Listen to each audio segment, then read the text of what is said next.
Bago po natin simulan ang ating video, nais ko munang magpaabot ng taos-pusong pasasalamat sa inyong walang sawang suporta sa ating YouTube channel. Habang kalmadong nakatayo ang tagapagsubasta sa kanyang gilid, bigla na lamang siyang nagturo sa ating bida at buong galit na sinabi. Ang lahat ng ito ay kasalanan ng walang kwentang hanggal na iyan. Kasalanan niya ang lahat ng ito, dahil sa kanya, ako'y nagkamali ng tingin sa item na iyon at tuluyang nagkamali ng desisyon. At sabay tingin niya sa tagapagsubasta sa kanyang tabi. Habang pinagpapawisan at nanginginig, dahan-dahan niyang inilabas ang singsing na hawak niya at buong pakiusap na sinabi. Gusto kong bawiin ang aking desisyon, isa lang itong pagkakamali. Sana'y pakinggan ninyo ako. Nagsalita lang ako ng pabiro noong nag-alok ako ng halagang 200 milyon yuan. Sana'y isipin nyo na lang na isang pagkakamali iyon. At dahil sa kanyang narinig, biglang nagbago ang aura ng tagapagsubasta. Tiningnan niya ang hanggal ng may nakakakilabot na titig at mariing sinabi.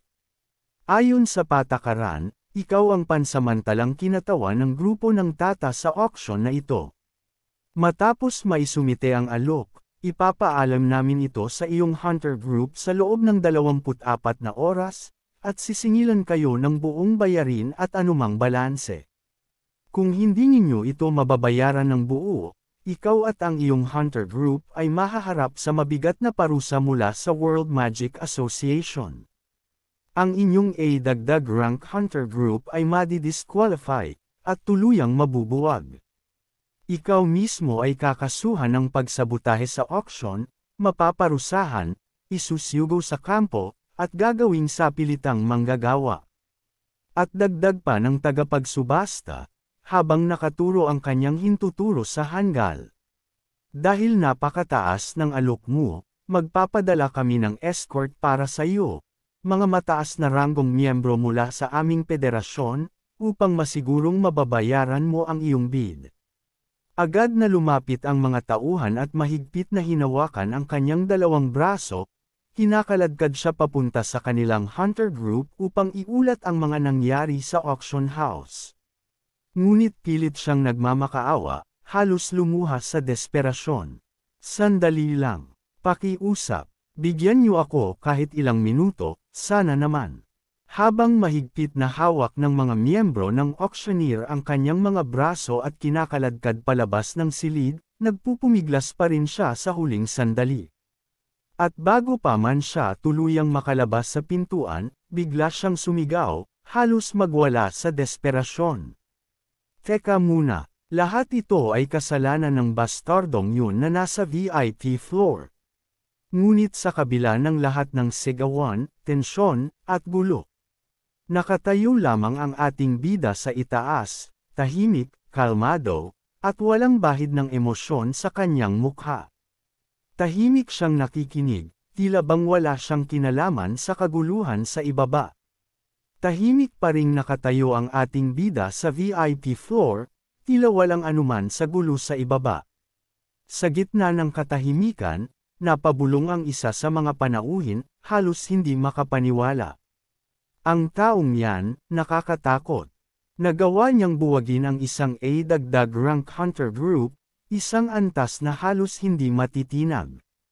Isa pa ang napasabat, nanginginig ang tinig habang nauutol sa pagkamangha. Grabe talaga ang mga mayayaman, hindi na nila kailangang gumamit ng puwersa para pabagsakin ang isang buong giyog.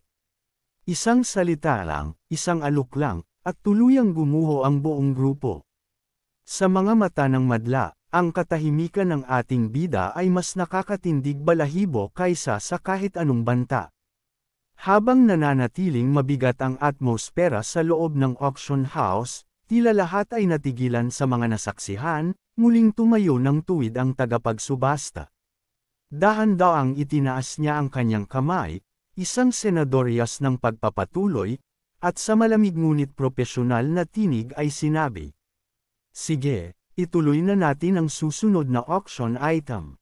Ang mga ilaw ay muling tumutok sa entablado, at unti-unting bumalik ang ritmo ng kaganapan, ngunit ang hangin ay nananatiling mabigat, puno ng kaba, at hindi pa rin tuluyang makalimutan ng lahat ang kapangyarihang kanilang nasaksihan.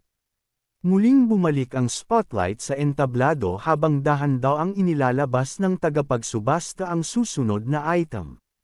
Mula sa isang pulang pelas na kahon, kumislap ang isang kakaibang kwintas na may itim at pilak na pendansong kumikislap ng mahinang liwanag.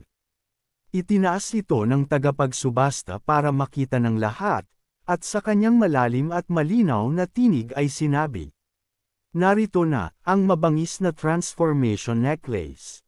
Habang aktibo ang kakayahan nitong mag-transform, hindi maaapektuhan ang nagsusuot ng anumang movement effects. Hindi siya maaaring itulak, ihagis, o galawin ng puwersa. Higit pa riyan, mayroon din itong kakayahang magpagaling sa katawan ng nagsusuot. Unti-unting nire-regenerate ang kanyang mga sugat habang suot ito." Isang ungol ng pagkamangha ang umalingaw mula sa mga panauhin. Ang tensyon ay muling nabuhay, ngayon, hindi na dahil sa isang iskandalo, kundi dahil sa isang napakamakapangyarihang item na maaaring magbago ng kapalaran ng sinumang makakuha nito. Pinagmasdan ng ating bida ang kwintas at naisip niya. Ang transformation necklace na ito, parang sadyang ginawa para kay Xiao Zhou. Ayos, sakto ito. Kailangan ko itong makuha at ibigay sa kanya bilang isang maliit ngunit espesyal na regalo. Seryosong tumingin ang ating bida sa item na ito, at saka mariing nagsalita. Magbibid ako ng 1 yuan para sa item na yan. Dahil sa narinig ng lahat, unti-unting tumahimik ang buong bulwagan. Ang atensyon ng lahat ay sabay-sabay na bumaling sa ating bida. Habang nabibigla pa sila sa matapang at walang prenong bid na, 1 yuan, isang hunter ang napanganga at napabulong. Ang taong ito, kakaiba. Tingin ko'y panlilinlang lang ito, isang taktika para puntiryahin ang iba pang hunter groups na narito. Isa pang boses ang sumingit mula sa likuran, may halong inis at pagdududa. Ginagamit niya ulit ang parehong taktika para linlangan tayo. O baka naloko si Lan Xiaofeng kanina kaya siya nagbid ng 200 milyon para lang tapatan siya.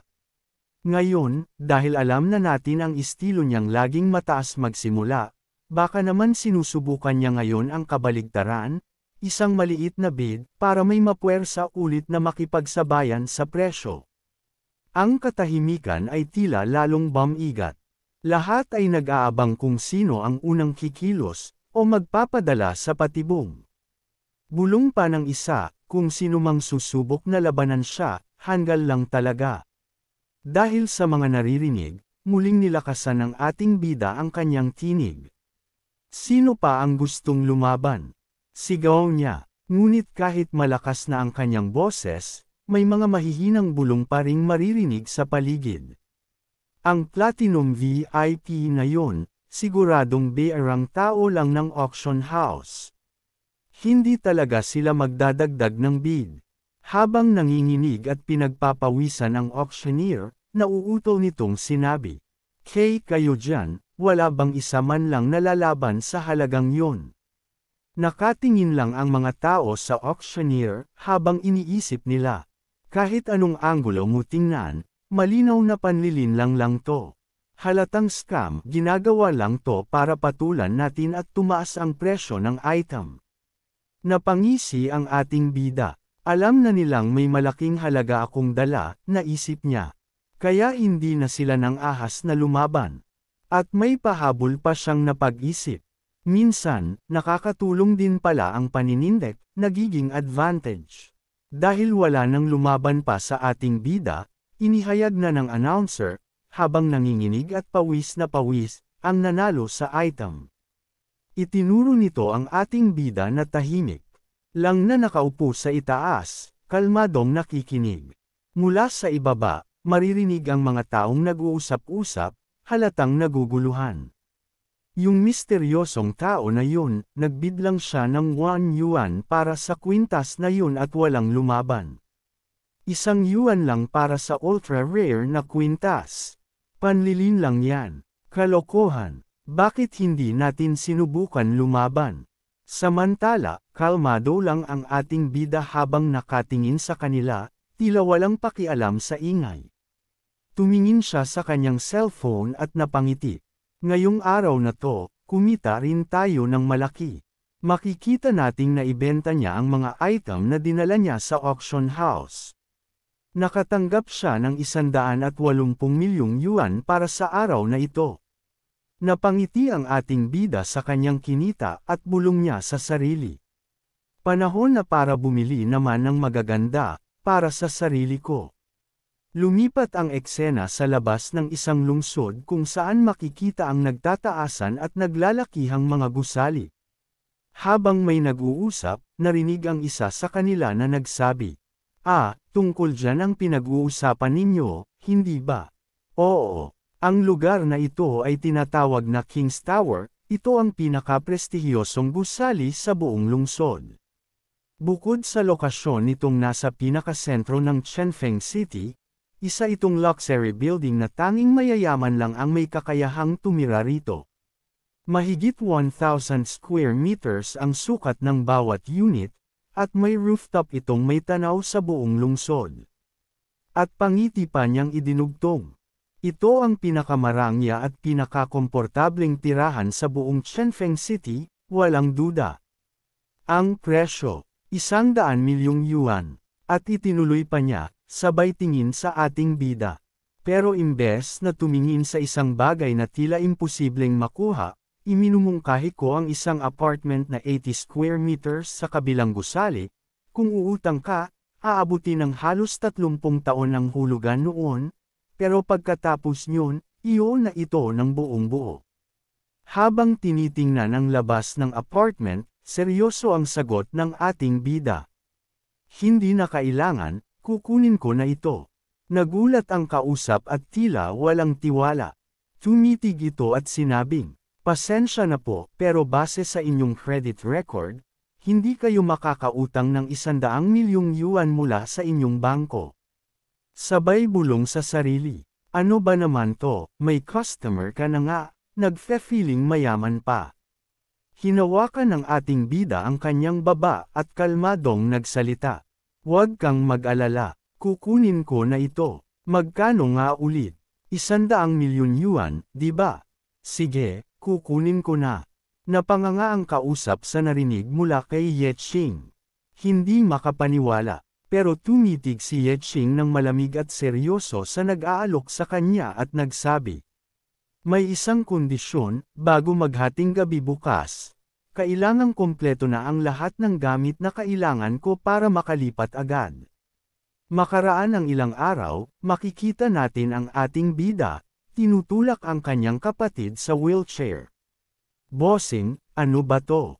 Hindi lang tayo nagkita ng ilang araw, bigla ka na lang lilipat ng bahay. Kakaiba ka na talaga, bossing. Hindi lang tayo nagkita ng ilang araw, nakalipat ka na agad. Paano mo nagawa yun? Tanong pa ni Xiao Zhu habang namamangha sa paligid. Kuya, paano nangyari to? Saan ka kumuha ng malaking pera para makabili ng ganito? Sa seryosong tono, sagot ng ating bida. Binili ko to para sa kapatid ko. Para sa susunod na mag-transform siya, hindi na natin kailangang mag-alala kung may masisira na naman sa bahay.